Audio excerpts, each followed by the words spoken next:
Assalamualaikum warahmatullahi wabarakatuh. Halo teman-teman semuanya, apa kabarnya nih? Semoga kalian dalam keadaan sehat dan tetap semangat menjalankan setiap rutinitas kalian.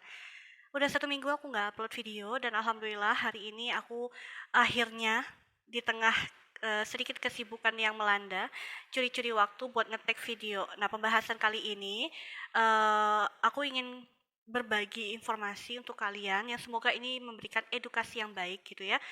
Tentang apa sih hari ini pembahasannya? Nah, aku ingin ngebahas tentang apa sih itu Omnibus Law itu, istilah Omnibus Law itu apa gitu ya.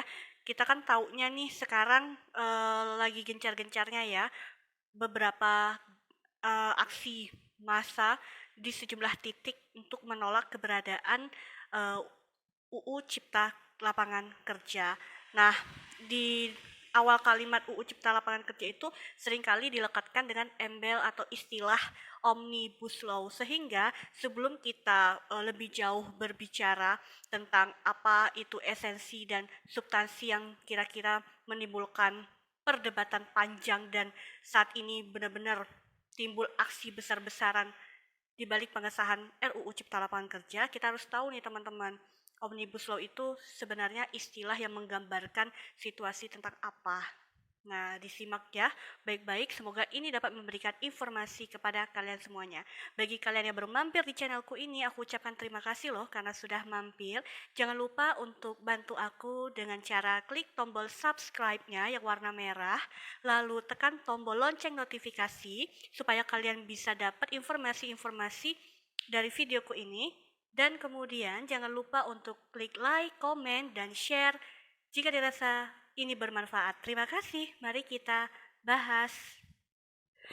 Nah, dalam kurun waktu seminggu ini teman-teman, berawal dari tanggal 5 Oktober kalau tidak salah ya, ketika DPR RI mengesahkan ataupun menuntaskan pembahasan mengenai RUU Cipta Lapangan Kerja, dan sejak hari itu sesudah hari itu gitu ya, maka pergolakan di tengah masyarakat kita dari seluruh elemen masyarakat termasuk juga mahasiswa itu melakukan aksi besar-besaran, demonstrasi besar-besaran.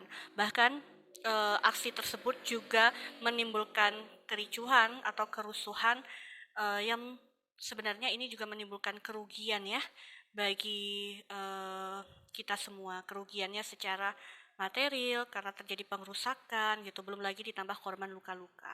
Nah, seberapa apa namanya? Sebesar itulah dampak dari pengesahan RUU Cipta Lapangan Kerja tersebut. Nah, kita tidak akan membahas esensi permasalahan dari penolakan terhadap Omnibus Law Cipta Lapangan Kerja itu, tapi di sini yang ingin kita kenali lebih awal, kenali lebih dulu adalah apa sih yang dimaksud dengan Omnibus Law itu? Sejarahnya bagaimana sih pertama kali ada istilah Omnibus Law? Karena ini terasa asing dalam istilah hukum di Indonesia sendiri. Karena Omnibus Law itu lebih dikenal di negara-negara yang menganut sistem common law. Nah, teman-teman, kalau dari sejarah, tidak banyak sejarah yang menceritakan tentang awal mula istilah Omnibus Law ini berlaku. Omnibus Law sendiri itu dikenal pertama kalinya di Amerika Serikat. Ada yang menyebutkan sekitar tahun 1840-an ataupun 1880-an. Sudah cukup lama tentunya. Nah, istilah Omnibus Law itu sebenarnya bukan Omnibus Law tapi Omnibus Bill. Itu lebih dikenalnya dengan istilah itu.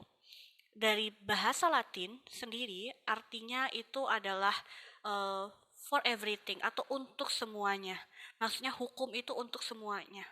Nah, apa arti secara definitif mengenai Omnibus Law itu sendiri?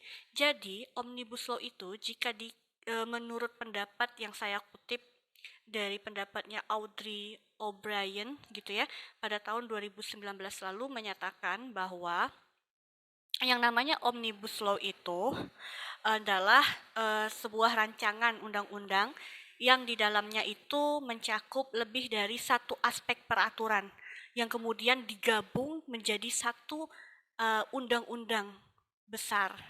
Jadi ibaratnya seluruh peraturan-peraturan yang banyaknya minta ampun itu dijadikan dalam satu payung, digabungkan keseluruhannya, jadi hanya ada satu aturan hukum saja, satu peraturan perundang-undangan gitu. Ibarat kalau kalian bayangkan orang pakai payung gitu ya, satu payung itu buat berdua atau bertiga, nah itu maksudnya digabungkan dalam satu wadah peraturan. Kemudian, keberadaan Omnibus Law atau Omnibus Bill di beberapa negara, khususnya adalah negara-negara dengan sistem hukum common law seperti Inggris, Amerika, lalu kemudian Kanada, Jerman, dan lain-lainnya itu menganggap Omnibus Law ini adalah sebagai solusi untuk memperpangkas banyaknya regulasi yang bisa jadi regulasi itu saling berbenturan atau saling tumpang tindih baik secara vertikal maupun horizontal. Nah, di Indonesia sendiri, kalau saya baca-baca literatur, saya baca atau saya cari gitu ya penelusuran mengenai istilah Omnibus Law pertama kali, itu yang saya dapatkan adalah statement yang keluar dari Menteri ATR BPN, Badan Pertanahan Nasional. Kalimat Omnibus Law terlontarkan pertama kali oleh beliau. Nah, kemudian pada rapat sidang paripurna MPR RI yang berbarengan dengan pada waktu itu pelantikan presiden dan wakil presiden terpilih untuk periode 2019-2024, yakni Bapak Presiden Joko Widodo, dalam sidang tersebut menyatakan bahwa, saya bacakan ya, salah satu hal yang akan dikerjakan pada periode kedua pemerintahan beliau adalah mengajak DPR untuk menerbitkan 2 undang-undang besar, yaitu Undang-Undang Cipta Lapangan Kerja dan Pemberdayaan UMKM. Nah, mengapa disebut dengan Omnibus Law Cipta Lapangan Kerja gitu ya? Kenapa di Cipta Lapangan Kerja ada embel-embel di depannya Omnibus Law? Karena seperti definisi yang sudah saya sebutkan di awal, tidak hanya mencakup satu peraturan saja, tetapi di dalam Omnibus Law Cipta Lapangan Kerja itu terdapat beberapa klaster atau beberapa aspek regulasi yang digabungkan jadi satu, yang digabungkan dalam satu payung hukum. Apa aja gitu ya? Mungkin kalau kita lihat kalau bagi yang sudah baca gitu ya, saya belum baca seluruhnya, tapi yang saya dapat simpulkan di dalam Omnibus Law Cipta Lapangan Kerja itu terdapat aspek peraturan mengenai penyederhanaan perizinan, mengenai persyaratan untuk investasi, mengenai yang ketiga kawasan ekonomi, kemudian kemudahan untuk berusaha, investasi, kemudahan untuk pemberdayaan UMKM, dan masih banyak lainnya. Yang kita tahu sebelumnya untuk investasi kan sudah ada aturannya sendiri, penanaman modal gitu ya. PT, perusahaan juga sudah ada peraturannya sendiri. Nah, itu semua diatur dalam satu payung peraturan yang dikenal dengan sekarang Omnibus Law Cipta Lapangan Kerja. Tujuannya apa sih diatur sedemikian? Kalau katanya mengutip dari pendapatnya Bapak Presiden adalah untuk memangkas banyaknya regulasi-regulasi yang tumpang tindih. Nah, ini adalah sebenarnya praktek yang kita adopsi dari negara-negara common law. Kalau untuk di Asia Tenggara, praktek seperti ini sudah banyak dilakukan oleh negara Amerika lagi Asia Tenggara, Malaysia, Singapura, Vietnam, dan Filipina. Termasuk sekarang Indonesia yang baru mencoba untuk menggagas praktek Omnibus Law tersebut. Nah, kemudian teman-teman, kalau saya membaca pendapatnya dari Prof. Jimli Asidiki, pakar hukum tata negara, itu dikatakan bahwa keberadaan Omnibus Law ini sebenarnya bisa digunakan di Indonesia dalam rangka untuk penyeragaman kebijakan antara kebijakan pusat dan kebijakan di daerah dalam menunjang iklim investasi. Sehingga menurut pendapat beliau itu dipandang sebagai solusi. Jadi adanya Omnibus Law ini sebagai solusi atas peraturan perundang-undangan yang saling berbenturan. Nah, masalahnya yang saya ketahui dalam hal pembentukan Omnibus Law itu sendiri itu harus dilakukan dalam jangka waktu yang sangat panjang karena untuk menggabungkan sejumlah peraturan-peraturan yang sebenarnya berdiri sendiri-sendiri lalu digabungkan jadi satu itu harus butuh jangka waktu dan pembahasan yang mendalam teman-teman gitu ya. Di Amerika sendiri prakteknya seperti itu. Nah, kalau di Indonesia persoalan apa sih yang muncul dari keberadaan Omnibus Law ini sendiri? Tentunya ini akan berpengaruh pada kedudukan peraturan hasil peraturan dari produk Omnibus Law ini sendiri. Nah, dalam sistem hierarki peraturan perundang-undangan, menurut Undang-Undang Nomor 12 Tahun 2011,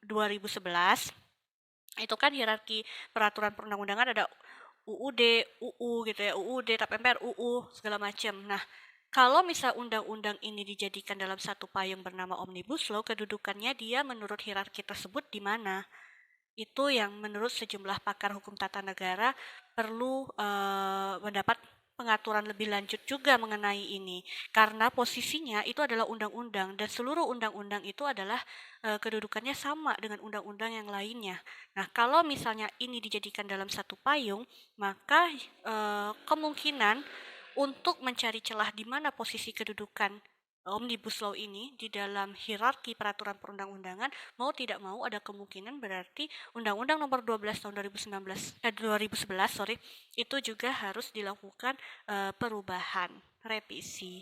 So teman-teman, jadi kalau kita lihat dari segi pengaturannya dan tujuan dari Omnibus Law itu sebenarnya bagus untuk memperingkas gitu ya, memangkas segala peraturan-peraturan yang jumlahnya sangat banyak tadi menjadi di dalam satu payung aturan yang lebih besar menyeluruh dan untuk mempersingkat sejumlah regulasi-regulasi yang dikhawatirkan seringkali menimbulkan pertentangan atau saling tumpang tindih baik secara vertikal maupun horizontal. Hanya saja memang yang perlu kita benahi adalah prosesnya dalam merumuskan konsep peraturan dengan mode Omnibus Law ini. Proses pengaturannya, penyusunan naskahnya, segala macam itu kan harus membutuhkan waktu yang tidak sebentar. Nah, itu yang harusnya dipahami gitu ya di satu sisi. Dan kemungkinan juga kalau misal pembahasan seperti itu kan memangkas biaya juga kemungkinan akan besar juga gitu loh teman-teman. Itu loh yang namanya konsep Omnibus Law itu. Sekarang kalian sudah paham kan?